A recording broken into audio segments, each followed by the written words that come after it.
जय Jagannath welcome to your channel world affairs मधुजिके ओडिया सांग माने आउ गोटे एम्प्लॉयमेंट नोटिफिकेशन आपणक पई 2025 रे जदि आपण सरकारी चाकरी करिया को चाहुछंती एटा गोटे सुवर्ण सुजोग आसाम राइफल्स रे नियुक्ति 2025 संपूर्ण खबर ए वीडियो रे हमें जानिबा जहा जहा इंपोर्टेंट पॉइंट अछि वीडियो को शेष जाय देखिबे।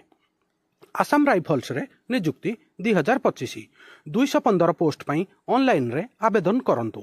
Assam rifle technical tradesman recruitment 2025 apply online for 215 post सांग माने टोटल पोस्ट है 215 टा टेक्निकल आउ ट्रेड्समैन रिक्रूटमेंट संपूर्ण खबर एथरे मिलिबो। एबे टिके ब्रीफ इन्फॉर्मेशन जानिबा।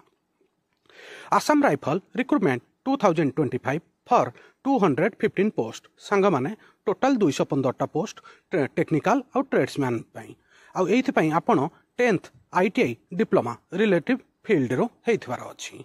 ठीक अछि संग माने आपण आईटीआई आउ डिप्लोमा करिथिले आपण फॉर्म भरि परिबे। The online application open 22 February 2025 close on 22 March 2025 और तार ऑफिशियल वेबसाइट टा होची आपण एथरे देखि परिबे assamrifles.gov.in। ठीक अछि संग माने ए दुईटा डेट इंपोर्टेंट डेट 22 मार्च पूर्वरु आपण जाई कि फॉर्म भरि दियंतु आ अल्प दिन अछि।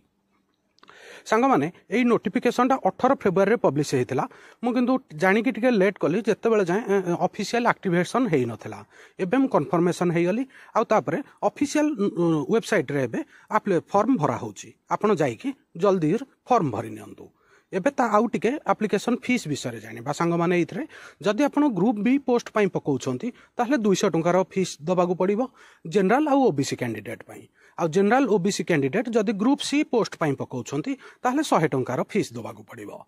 एससी एसटी महिला कैंडिडेट को पई कोनोसी फीस नाही। ठीक अछि सांग माने इंपोर्टेंट डेट फॉर्म सांग माने 22 फेब्रुआरी रु भरा होउची आउ यार लास्ट डेट होउची 22 मार्च आउ यार जो एग्जाम टा हबो बोली सांग माने जोटा ऑफिशियल वेबसाइट रे डिक्लेयर हेची एप्रिल लास्ट वीक 3rd और 4th एप्रिल रे आपनकर एग्जाम हबार संभावना अछि। एप्रिल लास्ट रु मे 1st सुधा एग्जाम हबो आउ या पई जो बयस क्राइटेरिया अछि सांग माने आपनको मिनिमम 18 वर्ष होइथिबा दरकार आ मैक्सिमम 25 वर्ष आउ एथरे आपनको एज रिलैक्सेशन भी मिलिबो जदि आपण एससी एसटी आ ओबीसी कैंडिडेट हेइथिबे।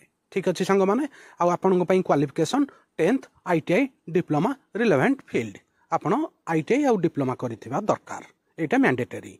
एबे हमें टोटल पोस्ट विषय रे जानिबा जो जो वैकेंसी बाहरी छी।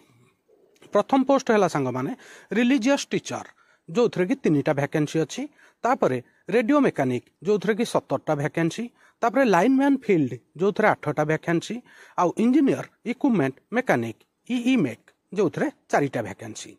ठीक अछि संग माने आपण पूरा वैकेंसी डिटेल देखंतु आउ जल्दी फॉर्म भरि दियंतु।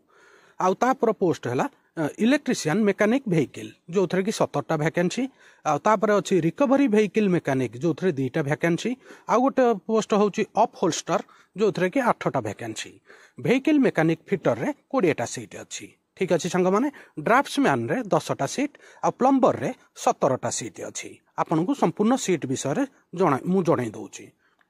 या परे अच्छी सांग माने इलेक्ट्रिकल एंड मेकानिकल जोटा डिप्लोमा लेवल 13टा पोस्ट अच्छी आउ तापरे ऑपरेशन थिएटर टेक्नीशियन जहाँ को ओटीटी कहा जाए से गोटे वैकेंसी फार्मासिस्ट 8टा वैकेंसी एक्सरे असिस्टेंट पई 10टा वैकेंसी वेटेरिनरी फील्ड असिस्टेंट पई 7टा वैकेंसी आ सफाई पई 70टा vacancy. Interested candidate can read the full notification before apply online. सांग माने फॉर्म भरिया पूर्व गोटे थर भलरे नोटिफिकेशन टाको पढ़ी नेबे। आजिर इनफॉरमेशन एठी सरिला आउ केमिति लागिला प्लीज कमेंट करिवे आउ जदी वर्ल्ड अफेयर्स मधुजिके ओडिया चैनल रे नुआ अछंदी चैनल को सब्सक्राइब करिवे। सबुदिन एमितिया informative video GK current affair employment notification world affair sports affair प्रत्येक इंपोर्टेंट वीडियो आपनको ए चैनल रे मिलिबो आउ मिलुथिबो। समग्र ओडिशार छात्र छात्री जो माने कॉम्पिटिटिव एग्जाम पई प्रिपरेशन होउछंती सांग माने ए वर्ल्ड अफेयर्स मधुजिके ओडिया चैनल सहित मिसी जांतु चैनल को सब्सक्राइब करि नियंतु। ठीक अछि सांग माने आजिर वीडियो एठी सरला वीडियो देखिथिबारु धन्यवाद। जय जगन्नाथ वंदे उत्कल जननी।